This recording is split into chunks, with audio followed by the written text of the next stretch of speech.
It is Sunday, July 20th, 2025, and President Trump marking his 6-month anniversary since re-entering the White House. 6 months of massive victories and changes, but the next 6 months, the second half of this year, is make or break. The White House understands this. The next 6 months could really make or break Trump's legacy. We're going to explain what's coming down the pike. Also, the biggest story of the week, how Trump just saved our republic this week, and nobody is even talking about it or covering it.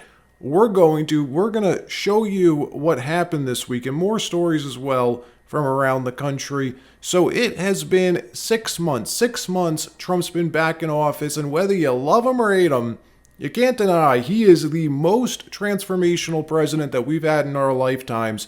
Even corporate media, who hates him, despises Donald Trump, has to admit there is no question he is delivering. Watch. Today marks 6 months since President Trump returned to office for his second term. It has been a head-spinning half year, from sweeping changes in the federal government to mass deportations and bombs dropped on Iran. The president promised changes, and there is no question he has made them. The Trump administration has laid the groundwork for revolutionary change, long-lasting economic growth and prosperity for decades to come. But in order to see that come to fruition, there's one giant obstacle in the way. The United States now sitting at over $34 trillion in debt. That's more than our entire GDP and growing by the minute, mind you. Even worse than that, the interest on that debt set to hit $1.6 trillion per year by the end of the decade. Right now, today, the interest alone today is sitting at $921 billion for fiscal year 2025. That's just shy of $1 trillion. This year, in interest, just interest we have to spend this year. You could see it in this chart. B of A's Michael Arnett, probably the smartest man on Wall Street, said on Friday, 2 days ago, that we are witnessing a carbon copy of the early 70s with Nixon versus the Federal Reserve. I have directed Secretary Connally to suspend temporarily the convertibility of the dollar into gold or other reserve assets, except in amounts and conditions determined to be in the interest of monetary stability and in the best interest of the United States.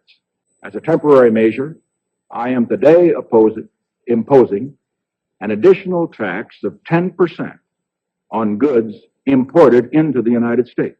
So today, like in 1971, U.S. policymakers finding themselves in a corner. It's almost impossible to imagine a way out of. The fiscal math just no longer adding up. The United States spending $7 trillion a year while collecting only $4.9 trillion in revenues. $7 trillion in expenses versus under $5 trillion in revenue. That's a $2.1 trillion deficit. So it's no wonder Trump is gunning for Jerome Powell. This is a make or break moment. The second half of this year of 2025, make or break for the Trump administration. $10 trillion in treasury bills and notes are expiring soon. Later this year, early next year, $10 trillion worth. And long-term yields hovering around jailbreak levels. 5.1% on the 30-year. Trump needing that rate to fall. The big beautiful bill equals $7 trillion in annual spending. Trump can't cut the $4 trillion in mandatory spending, obviously. He's backed off the $1 trillion in DOGE cuts to discretionary spending and the $1 trillion in defense spending. So how do you replace that $1 trillion in savings? No inflation. Our country's strong. Our interest rate should be 3 points lower. If our interest rate was 3 points lower, that's almost $1 trillion in cost. And it's done just by the signing of a pen. But we have a moron at the head of the Fed. He's a moron. Speaking of Jay Powell, do you have a top choice? I do. I have 2 or 3 top choices. No. You almost got me there. No. Larger concern, though, which we know both Trump and Scott Bessent share, is the uncertainty in markets firing the chairman, what that would cause, what would happen if he did that. If Trump fired Powell, it's more likely that we'd end up seeing rates jump even more, the opposite of what he wants. The market and big money investors would feel the Fed is losing its independence and they'd probably demand a risk premium, a premium on their investment in treasuries. You want us to buy more treasuries? Well, it's riskier now. We need more yield, so the yield would rise, the opposite of what Trump wants. The solution here, which the White House knows, which Trump clearly knows and understands, is for Powell and the Fed to just get the job done, cut rates on their own, or if they won't do that, inflict enough pressure to get Powell to just resign his post, which is exactly what we're seeing playing out. Trump's federal housing director, Bill Pulte, going off on Powell this week, openly calling, demanding for his resignation. Watch. And we've got one guy in the form of Jerome Powell who's sitting there like an obnoxious, arrogant, pompous person, and he's saying, I'm not going to quit. I'm going to keep these rates high, and it's hurting people, Charles. It's hurting the American people, and it's time for Jerome Powell to resign. The goal here is to pressure Powell enough to get one of the fastest rate-cutting cycles in Federal Reserve history. That's what they need. That's what they really need to happen in order to save $1 trillion a year in interest. Will it work? Well, it needs to. Likewise, the U.S. Congress just did something remarkable, wrapping up Crypto Week and passing all three of these major crypto-related laws. The most important, which mainstream media barely mentioned, was Trump delivering on his campaign promise that a central bank digital currency, a CBDC, will never be allowed in the United States of America. I also remain fully committed to my pledge never to allow the creation of a central bank digital currency in America. It won't happen. I said, we've already got it from the Fed, right, from Commerce, and from an executive order. You don't need it a fourth time. Sir, we have to get it. Oh, we definitely needed a fourth time, President Trump, and we just did. You just solidified this on January 23rd this year, the first week of Trump's administration. He signed an executive order banning CBDCs. In it, he ordered agencies are hereby prohibited from undertaking any action to establish, issue, or promote CBDCs within the jurisdiction of the United States or abroad. But as we all know, EOs can be overturned. The next president can just come in and reverse it. And this is the goal of the globalist class, the permanent bureaucratic class. The CBDC is like their all-time wish. That's what they dream about, to be able to watch anybody's finances in this country with the click of a mouse, see exactly how much money you have, what you're spending your money on, and if they want, if you piss them off at all, stop you from accessing it, doing it with just the click of a mouse. Well, that option may be about to be taken off the table for good. The Republicans in the House passing the Anti-Central Bank Digital Currency Act, now making its way to the Senate. This will be the single most surefire way to save this republic, prevent an all-powerful centralized government. The Trump White House pushing for John Thune to get this done.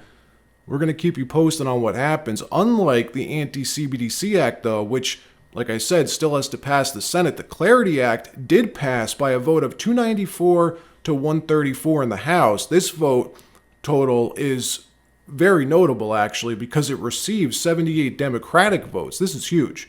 This bill is what you were hearing people like Elizabeth Warren screaming about for weeks because she thought it would enrich the Trump family as Trump owns crypto. But what this does, the Clarity Act, is it establishes a real legal framework to define digital assets and related technologies. Before this passed, institutions and institutional investors couldn't invest in crypto. With the passage of the Clarity Act and other recent legislation, institutions are now not only able to invest, but are encouraged to engage with cryptocurrencies. Basically, the passing of this act opens the door to a massive new flow of institutional money into crypto, something Trump campaigned on and now has delivered. So if you got money in crypto, you're likely very happy with what just happened last week. All right, that wraps up the news portion of this episode. Now let me tell you about the sponsor for today, DeFi Technologies. This video disseminated on behalf of DeFi Technologies and ties directly into everything we've just been talking about. DeFi, you can see their ticker on the screen, and if you watch this channel for a while, you know We are huge fans of this company. Their stock is outperforming Bitcoin for years. Our top crypto idea graduating to the NASDAQ, folks. When Tom Lee shared the post that hedge fund manager Eric Jackson had shared on his X account about DeFi technologies back on November 19th, 2024, the company had still not graduated to the NASDAQ yet. Its share price was only $2.28 compared with $3.25 today, mid-July. Eric Jackson of EMJ Capital, he's written about DeFi technologies a lot. Just like we have in the past talked about them, like how DeFi technology just outperforms Bitcoin year after year. Look at these returns. The 1-year performance of Bitcoin up 76%. That's pretty good, right? But DeFi up 122%.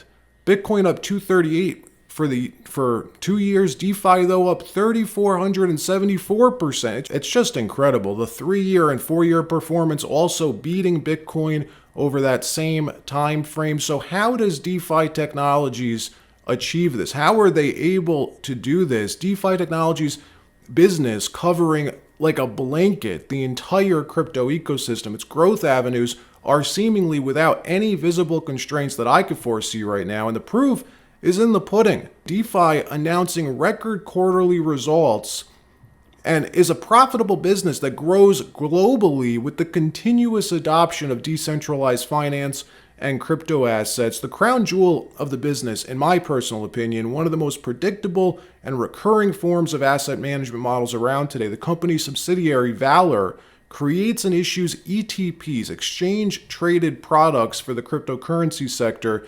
As this image shows, at the end of May 2025, Valor had $800 million under management, and it monetizes that sum in a way that other asset managers only dream about. Another department that's under Valor engages in staking and lending, and this helps to generate approximately 8% on assets under management that are staked or loaned. And Trump is all in on crypto and blockchain. The 47th president of the United States even naming a crypto czar, David Sachs, whom personally I think is a brilliant guy. DeFi technology subsidiary Valor offering over 75 exchange-traded products covering the full spectrum of the crypto market. This is the model that makes it so profitable. The ability to provide institutions who are barred by their forming documents and their prospectus from owning cryptocurrencies outright, but are 100% eligible to own ETPs. That's the key. The Trump administration has taken significant steps to reshape the U.S. crypto policy, and DeFi's management has taken notice and made an acquisition recently that gives it U.S. exposure while it continues on its global expansion plans. It's critical to just understand the qualitative advantage of DeFi technologies when it comes to Solana. As Valor's parent company, DeFi Technologies is the largest institutional asset manager of Solana in North America. DeFi earns an 8.5% yield on staked Solana, generating up to $33 million in annualized revenue based on current asset prices, more than any other asset manager or public Solana holder globally. These numbers are frankly amazing. DeFi Technologies is also one of only 3 profitable public crypto companies. And you know who's been buying shares of DeFi Technologies in the millions of dollars? The company itself. DeFi itself. The company has bought back 2.5 million shares in the past year alone. Founder of DeFi Technologies, Olivier Roussy Newton, owning 17.9 million shares, which are worth at this time over 50 million US. Olivier Roussy Newton, he's been in this industry since 2010, and it's important to realize that this isn't a coin, folks, or a cryptocurrency. This is a company. I think of them as like a mini BlackRock for the crypto blockchain industry. And look at BlackRock today. So look, here's what I'll do. I'll put a link to their website in the description, and make sure to do your own due diligence. Always do your own due diligence. I'm only providing some of the info about the company, their products, and the general market. All right, that wraps up this episode. Like, subscribe. We'll see you next time.